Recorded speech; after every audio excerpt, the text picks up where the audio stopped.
So, looks like we got some make money online, or make money in real estate guru drama going on. We got a big beef, big juicy beef, a big Arby's melt of beef between Kevin and Grant Cardone. So, look, obviously, since this has been happening, as the most woke, empty house, billionaire, business advice guy who's also very attractive, a lot of people have been reaching out to me because I'm really the only voice of reason. And when other peons on YouTube, which is basically anyone on YouTube except me, especially all the business advice guys, get in the debate, I'm basically the judge and jury of common sense. So I wanted to give my take on this because it's fucking ridiculous, if I have to be honest with you. And the only reason I'm giving my 2 cents is it has infected my Facebook group, it's infected my Facebook newsfeed, and even in the comments section, anytime anybody says anything, it's about Kevin and Grant Cardone and some shit. Okay, so I'm going to give my 2 cents on it. In this video, I'm going to give my 2 cents on Kevin, my 2 cents on Grant, and more importantly, the whole reason this exists is how badly Grant has handled it, and so how to actually handle this correctly when it happens to you. If you build a big business, it's going to happen to you. And then more importantly, how to make sure you always come out on the right side and it never really happens to you. Also, as always, guys, I run very specific ads to people that are liked and subscribed to this channel. You can target that in Google ads. And you're going to see ads that basically give away tons of free courses and all sorts of stuff. Run these very minimally. I only spend a couple bucks a day on them. But if you want to see those ads, just give away stuff, like and subscribe to the channel. So first off, here's my overall 2 cents in this. Some guy in the High Rose Facebook group wouldn't stop posting about this. And my 2 cents in this is this. Worry about your own misery.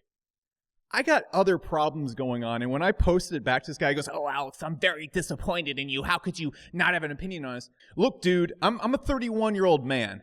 I don't have time for high school hallway drama, mean girls drama between two online gurus. I don't care. I got my own business and my own customers we're at. That's my overall 2 cents. I had to actually ban this guy because he wouldn't stop talking about it. That being said, so let's talk about it first and foremost. What do I think about Kevin and what he's doing? Well, first off, let's take Kevin into consideration. One, I like the guy.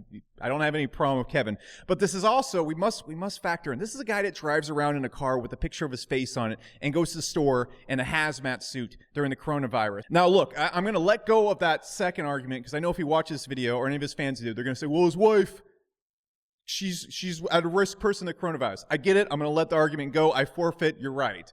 I'm just saying Kevin is not a guy who avoids attention.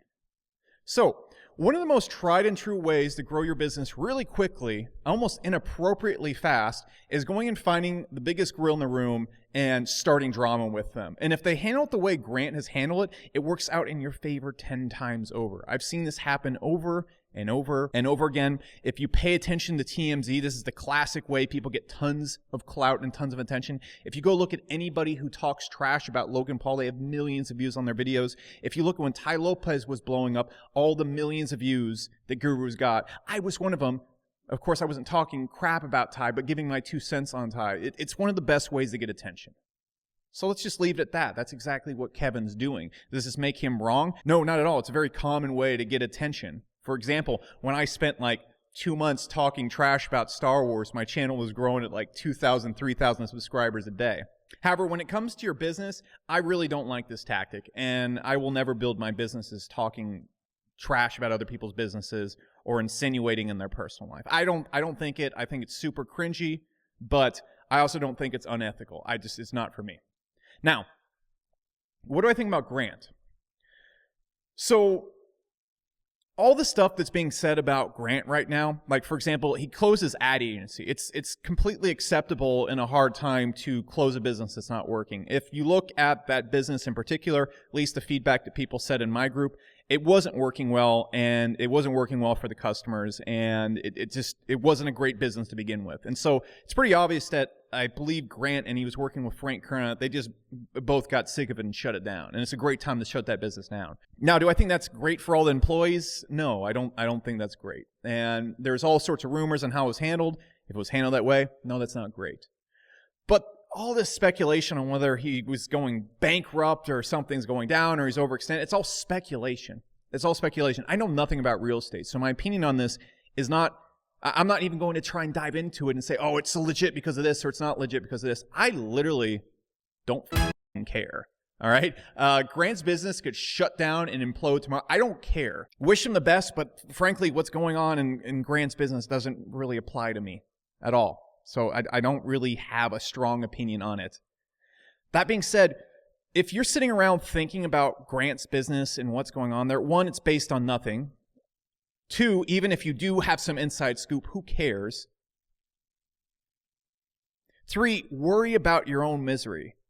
Okay, it will become clear soon enough. You don't have to think about it. Trust me, you don't have to TMZ chime in on this. You can just be like, anyways, back to work. That's what you should do. Now, the thing that I do have a lot more feedback on is how badly Grant has handled Kevin in the past, which is the part of this that I do actually find amusing.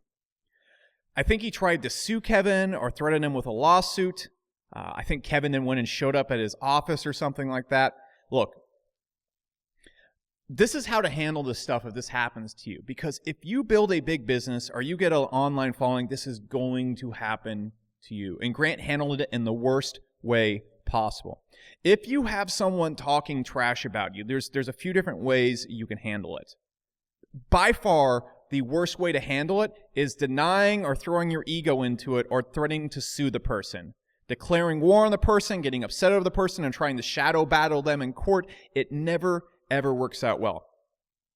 I've seen other gurus lately who have been had a ton of trash talked about them. The response is to sue the person or do something where it gets the videos shut down or something. It is always the absolute wrong response to do that. You should never try to silence people. You should never try to silence critics. You should never try to silence people who are pointing out stuff to you, because first off, from a public standpoint, it's going to look like you're trying to hide something, or you're just admitting to it and you're trying to get rid of it really quickly.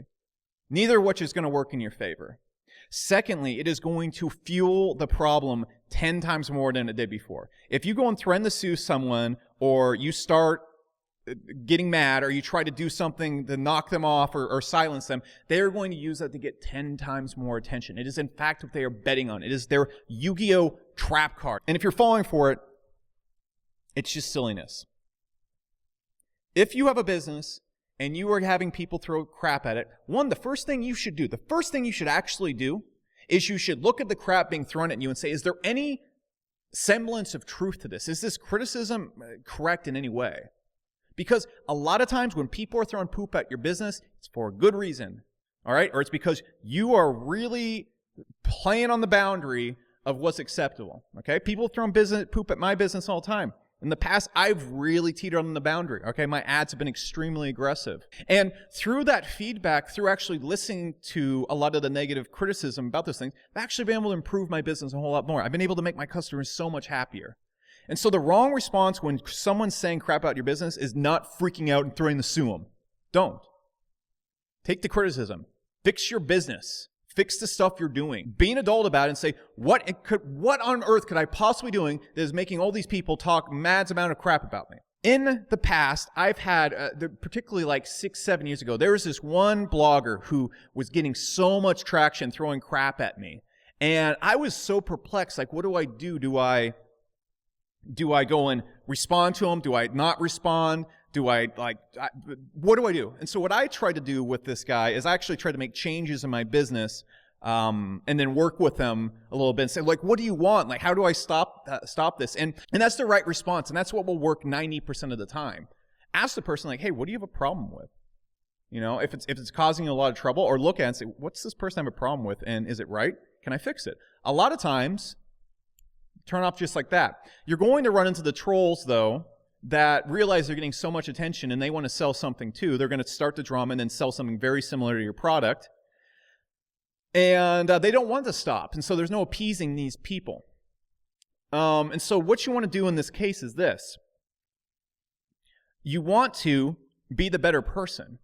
And so, for example, one time, a long time ago, there was this one, not troll, but smart guy who was ripping up one of our businesses. And so instead of going and flaming him or trying to sue him, I reached out to him and said, how can we improve the business? Let's work together and improve this together. Let's actually go and actually look at these plugins we launched and plug the holes you talked about in these plugins. Let's work together. And I actually became friends with the person. We ended up working on a plugin. It got tens of thousands of downloads. We've been, I believe we're still friends to this day. I haven't talked to him in about a year, but I was able to help him with his business. He's a really young guy. He was able to point out so many ways we can improve our business, take the next level. It was awesome. Great guy. All right. And the reason why he was poking at it is because he's like, hey, this is not correct. And I was like, what's not correct? Let's fix it. Now, if a person is going to be on the flip side of it where they don't want it to end, what you want to do is you want to publicly try to work with them. Nothing makes a person look dumber than when you say, oh man, I see, dude, and you try and overwhelm it with positivity. And everyone's going to see them as a troll. And they're going to be like, dude, he's literally like fixing and responding to your criticism well. What's going on?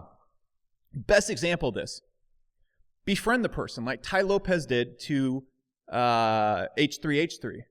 H3H3 had the biggest video crapping on Ty possible. What did Ty do? Did Ty sue him? No, he invited H3 to his house. Ty made himself look really good. Ty looked like he had everything in order, and H3H3 kind of had to like chuckle and be like, they were being friendly, and so H3H3 had to basically downplay all of his insults as we were being friendly. And I think H3 and Ty are actually on good terms. Ty went on his podcast, and that ended up helping H3 and ended up helping Ty.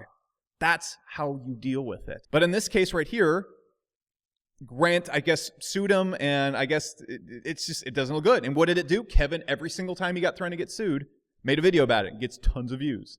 Gets like hundreds of thousands of views whenever he talks about Grant now. And it's greatly helping his channel. And to that, I say, that's not how I want to grow my business, but good for him. Good for him. He has good information on his channel. I mean, he's a really go-getting guy. I like Kevin.